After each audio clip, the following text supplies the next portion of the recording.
Allahu Allahu Allahu Allah Allahu Allah. Assalamualaikum warahmatullahi wabarakatuh.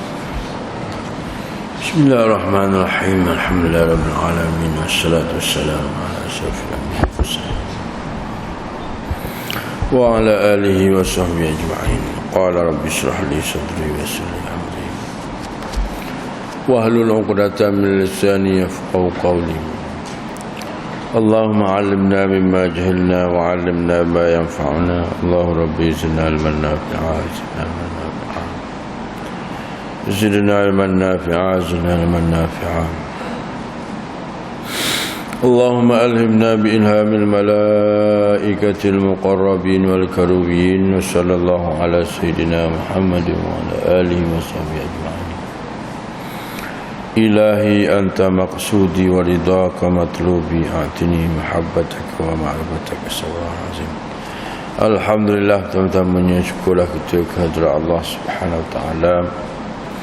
Kerana pada malam ini alhamdulillah kita dapat kembali biiznillah bitawfiq wa taufiqih, dengan izin Allah Ta'ala dan taufik daripadanya, dapatlah kita sama-sama menyambung semula pembacaan kita. Dalam siri pembacaan kita membicarakan tentang kanun jenayah syar'iyah. Dari segi kita nak kutip kepahaman daripada apa yang disebut oleh Al-Quran, hadis, kemudian daripada perbahasan ulama-ulama, iktibar pemahaman dan mazhab mereka. Jadi kitab kita ni telah lama kita berbicarakan di sini. Jadi tujuan dan maksud kita membicarakan kitab kita ni adalah untuk memberi sedikit kepahaman kepada kita dari segi apa yang dikatakan kanun. Kita kata kanun tu undang-undang. Nah, kanun jenayah syar'iyah, undang-undang bagi penjenayah ataupun pesalah-pesalah yang melakukan kesalahan yang dibangsakan kepada hukum syarak. Jadi sebabnya daripada dulu lagi pembicaraan seperti yang kita sebut dalam kitab kita ini tidak begitu popular. Maka di kebelakangan ni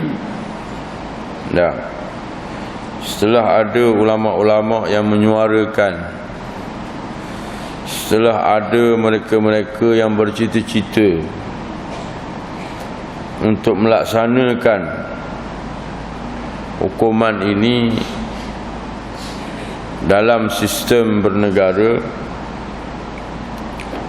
makanya ia menjadi popular dan kadang-kadang ianya menjadi tajuk-tajuk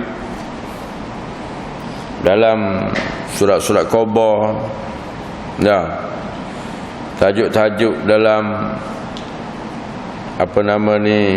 media-media elektronik dan sebagainya lagi.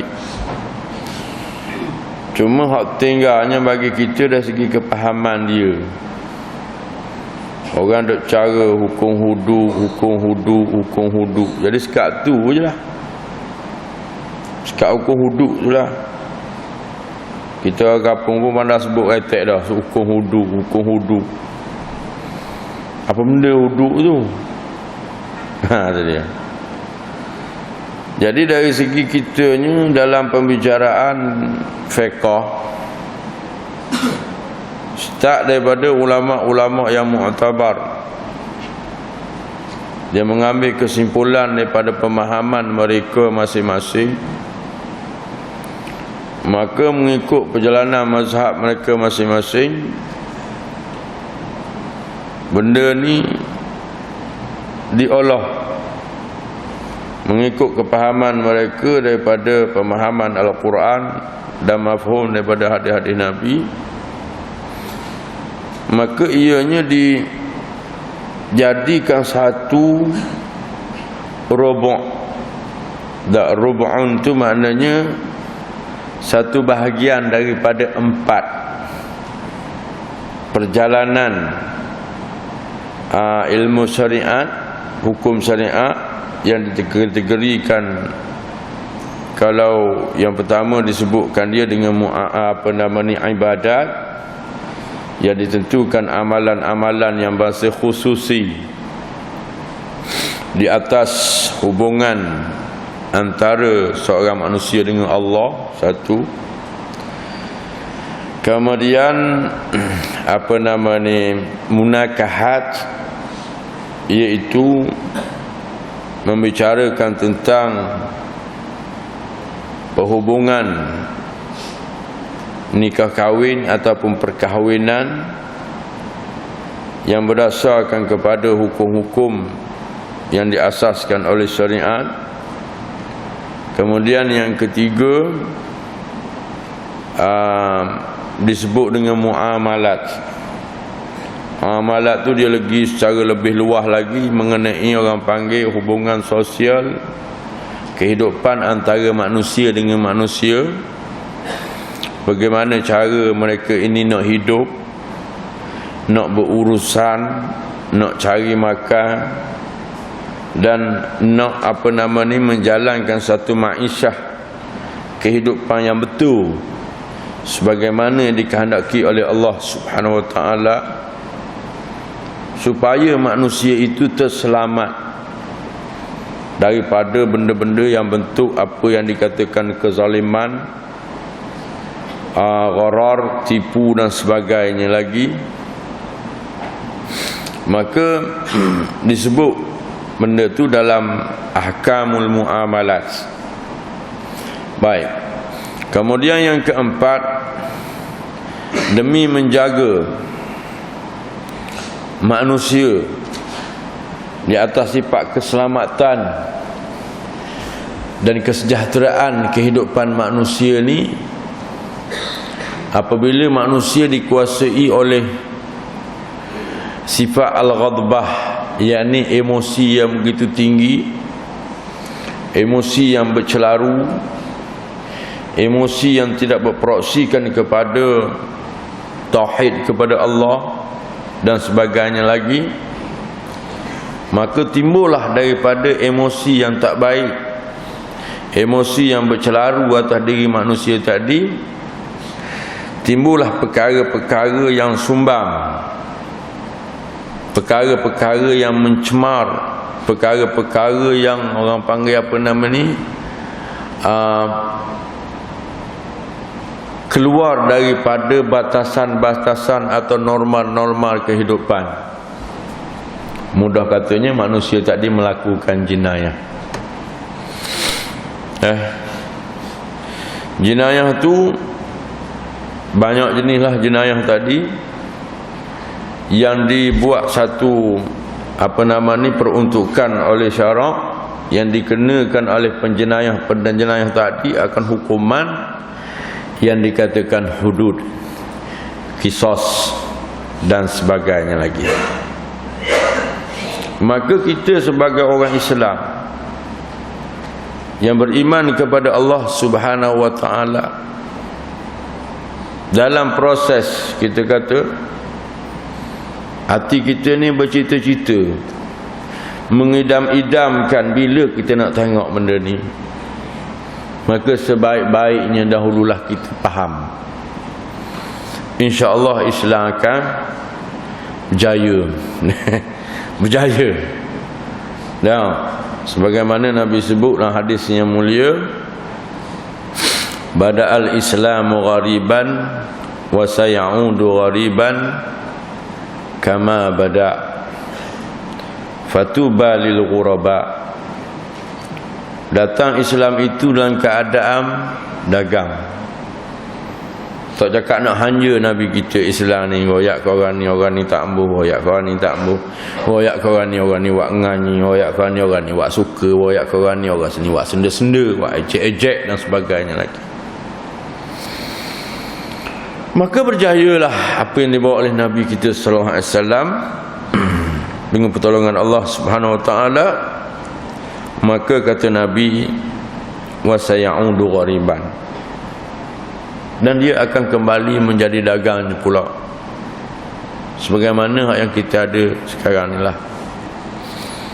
Bila sebut hukum Islam, nak mempraktikkan hukum Islam, orang senda-senda, orang ejek-ejek, orang suka-suka, orang wak main-main dan sebagainya lagi. Tapi tak apalah, kita percaya dengan janji Rasulullah SAW, fatuba lil ghuraba, akan mendapat kemenangan lah orang-orang yang dagang tu. InsyaAllah kita akan tengok cahaya Islam itu akan bersinar. Di saat kaum kufar pada hari ini sudah merasai resah dan gelisah, susah hati dia. Orang kafir serabut perut hari ini, baru nak naik je satu daulah Islam, dia pisah. Mampu lagu-lagu mana pun. Seperti tengok di akhir-akhir ini di Mesir dan sebagainya lagi, digunakan orang-orang yang seroma dengan dia, sebulu dengan dia juga untuk nak mapuh Islam. Dan insya-Allah kita akan sebut jenis-jenis manusia tu dalam kitab kita pada malam ni, yang dikatakan kaum munafikin. Orang munafik, orang kafir tak mari, dia guna orang yang sama sebulu dengan kaum tu juga. Dan begitulah juga tempat kita. Dia tak mahu Islam naik, hukum Islam ni naik, cahaya Islam ni naik. Dia gunakan juga orang-orang hak yang, kalau tempat kita makan nasi kan, hak makan nasi macam kita juga. Kalau nasi khabu, kalau nasi kuning, dia guna orang hak jenis begitu juga. Dia panggil orang yang ada di dalam jiwa dan diri mereka itu apa namanya, sifat munafik. Maka dia guna orang ni lah. Baiklah, sebab saya agak gitu sikit malam ni, takut tuan-tuan tanya, ambo dia kata surah Al-Iman, oh siapa baca bak nun nah, bak apa, bak jenayah syariah nah, oh tinggi benar caranya, cara bak semayang sudahlah, dia kata cara bak cemar cuci dan sebagainya lagi. Jadi bagi diri saya duduk depan tuan-tuan sekalian, rasa terpanggil nak cerita benda ni kepada masyarakat, supaya masyarakat faham, supaya masyarakat erti. Tidak sekadar kita orang panggil erti sebut huduk kisah, sedangkan kita tak erti dari segi perjalanannya lagu mana, perbahasan dari segi ulama fiqhnya lagu mana. Maka dalam kitab kita ni alhamdulillah comel. Nah, kalau kita nak baca dalam kitab Iqna contohnya, nak baca dalam kitab Muhazzab, nak baca dalam kitab Qalyubi, dan tak kada baca tau. Tak kada baca dah. Pasal hari ni saya nak sebut kepada tuan-tuan, ahli yang nak baca kitab tu tak ada tu. Dah, ahli dia tu. Jadi alhamdulillah dia buat satu kitab khas. Dia kutip dia buat, dia tulis dalam bahasa Jawi.